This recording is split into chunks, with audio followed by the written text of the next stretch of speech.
ఉత్తరాంధ్రలో Frankl Templeton ఎలగొట్టారు, Lulu సంస్థలను ఎలగొట్టారు.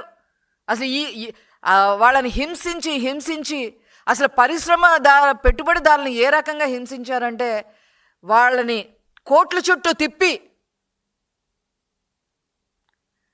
వాళ్ళని బెదిరించి అదిరించి వాళ్ళ చివరికి వాళ్ళ కోర్టులకు వెళ్ళి మళ్ళీ ఈ పీపీఏలు రద్దు చేస్తే ఆ రద్దు చేసిన దానికి ఫైన్ మా గవర్నమెంట్ 10,000 కోట్ల రూపాయల వరకు చెల్లించాల్సిన పరిస్థితి తీసుకొచ్చింది వైసీపీ.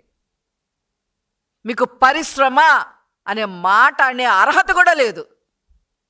యువతనంతా వైసీపీ హయాంలో డ్రగ్స్కి గాంజాకి అలవాటు చేసి 4,100 మంది ఆత్మహత్య చేసుకునేలాగా చేశారు యువత ఉద్యోగాలు రాకుండా ఉండటానికి. ఈరోజు 20 లక్షల ఉద్యోగాలు కల్పన చేస్తాము అని చెప్తుంటే ఈరోజు నిన్న మొన్న జరిగిన సిఐఏ పార్ట్నర్షిప్ సమిట్ చూస్తే 20 లక్షల ఉద్యోగాలు దాటిపోయే పరిస్థితి ఉంది.